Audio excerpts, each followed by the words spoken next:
were the stories that have charmed an entire generation. From the books to the television series, people around the world have grown up with the railway stories, and all their cheerful characters. But the truth behind Thomas and his friends was no children's fantasy. The truth would be horrifying.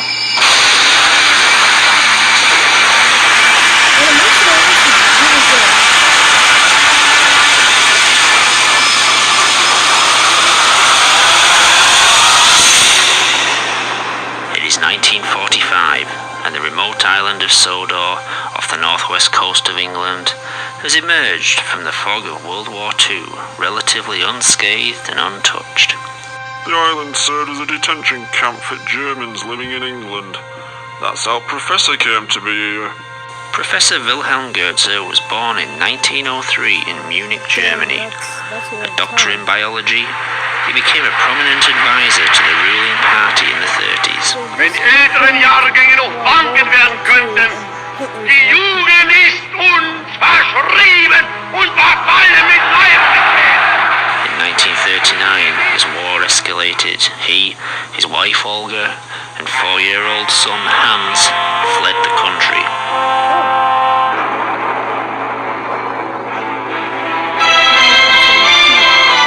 Ich habe nie einen solchen Befehl bekommen. Ihr habt einmal gefragt, nicht wahr? Am 14.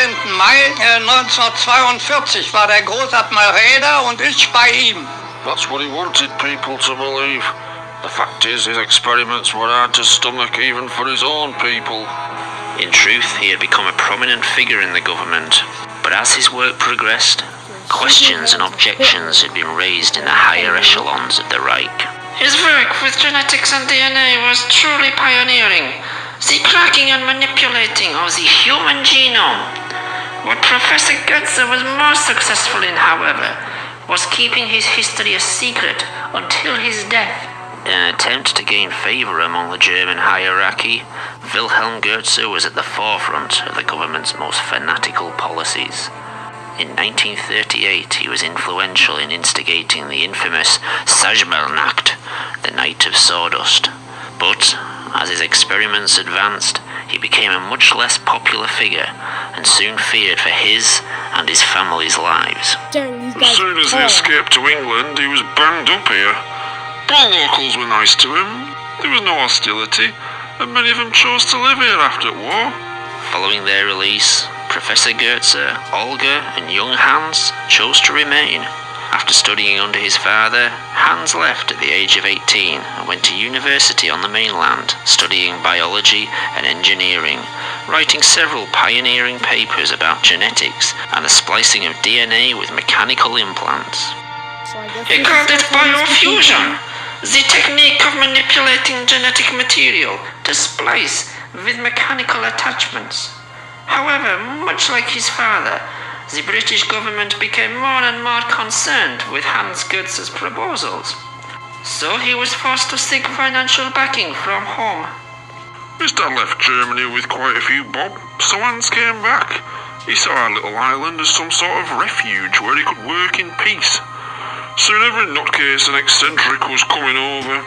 By 1962, Hans had set up Sodor Research, a small lab near the town of Alsborough, but soon the enterprise began supplying medical equipment and machinery and quickly grew to become a large complex comprising its own links to the growing Sodor rail system. Young Abby Collins from the town was working there when Professor Hans took a liking to her. Soon they were married, and not long after, the town was buzzing with news of her pregnancy. Baby Thomas was born in 1968. Throughout the early years of his life, he would watch the growing railway network with fascination. He couldn't get enough of trains. His dad bought him one of the first video cameras, and he'd be on the platforms every day. You can see me in some of those tapes. Wait, what's the top of that? Morning, Thomas. But he was friends with everyone. Even that simple bloke who could only say where he lived. Sodor. But his favourite trains were the old steam engines.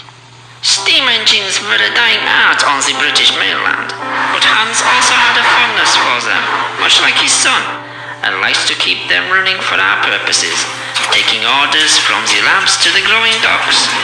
or to the mainland to be transferred to modern postal express trains. But as the Sodor rail system expanded, it found itself increasingly under the supervision of the new British rail network and appointed a new controller. Oi! Get off my f***ing platform! Sir Topham Hatt.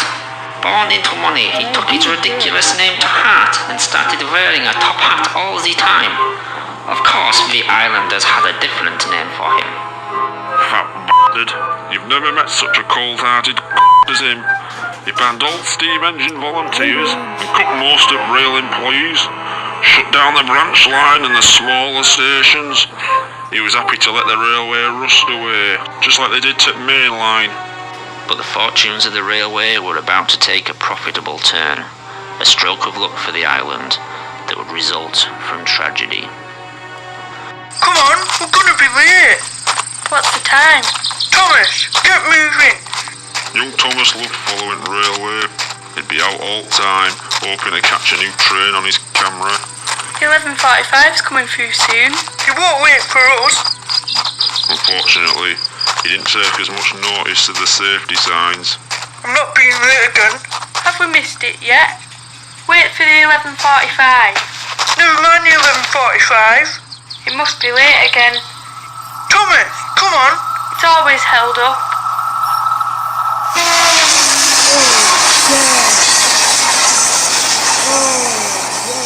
Hans was mortified. He disappeared from public view and into the labs. Locking himself in, he wouldn't allow anyone in there. Eventually his father Wilhelm came to see him.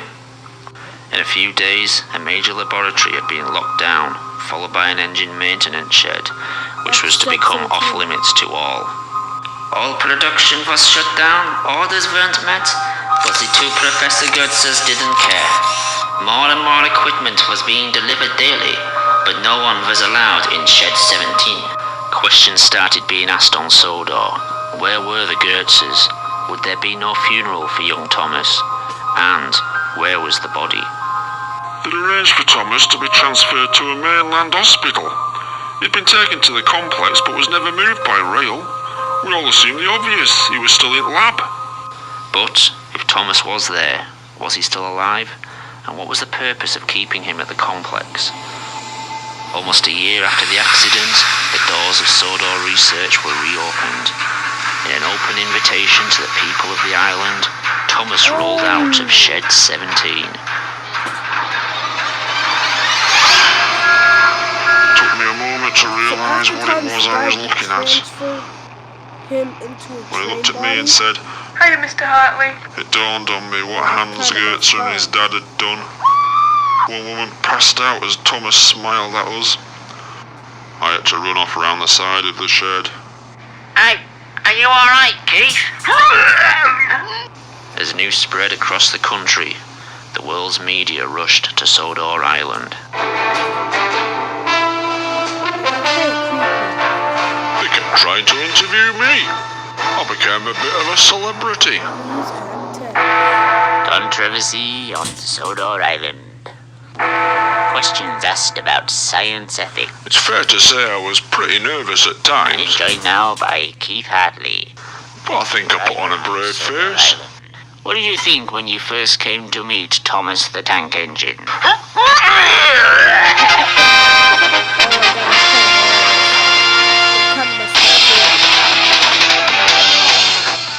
Most of my mates said I looked pretty good on telly. The mayor said I'd represented the people of Sodor very well. It's important to show you're confident when people are asking you awkward questions. Good evening. An act of mercy or a crime against humanity. I'm joined now by Even when some of the questions got difficult, I made sure I knew what I was talking about. What was your reaction when you first met a talking tank engine? If you can't make an informed opinion, or if you can't string together two words on telly, well, maybe you shouldn't be on there. There are two sides to this. Admittedly, the subject matter was a bit bizarre sometimes. There are some dark forces at work here. Yeah, They're not laughing with you.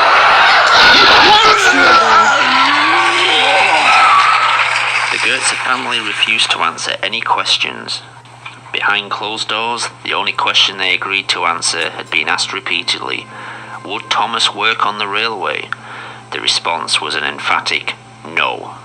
Thomas's DNA had been reprogrammed to accept and adapt to the engine structure, using the engine's internal system to maintain his organic functions. What no one could be sure of was how much of the engine was mechanical and how much was organic material. Thomas had been able to move around without coaches, but to work on the railway, his engine would need to be fired up and operated by a driver and fireman. Since no one could be sure how much of the engine was Thomas, the pressure caused by the engine could rupture his organs from the inside, and the incredible heat could boil him alive. Professor Hans and his father vowed Thomas would never work on the railways. Similarly, the two professors were to refuse many requests by people from around the world who wished to be biofused into engines. There were billionaires offering to pay whatever they wanted to be converted into an engine or some other transport. Train enthusiasts too. People with terminal illnesses were desperate to be made into trains. But for some reason, the Goetzes refused. But there would be other interested parties, eager to seize on the biofusion gold mine. The independently wealthy Topham Hatt staged a hostile takeover and within weeks had bought a controlling share in Sodor Research. Immediately, the policy of the company changed, and so did the ethics.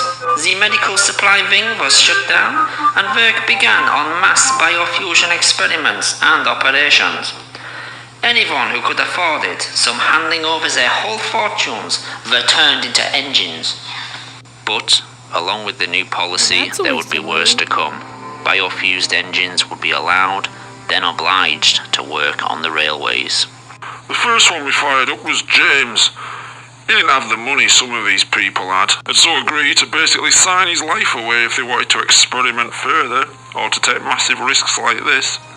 As usual, the fat had everything recorded. All kept classified, you understand. These recordings, shown for the first time, reveal the extent of Sir Topham Hatt's experiments. It was horrible watching these engines work on the railways some days.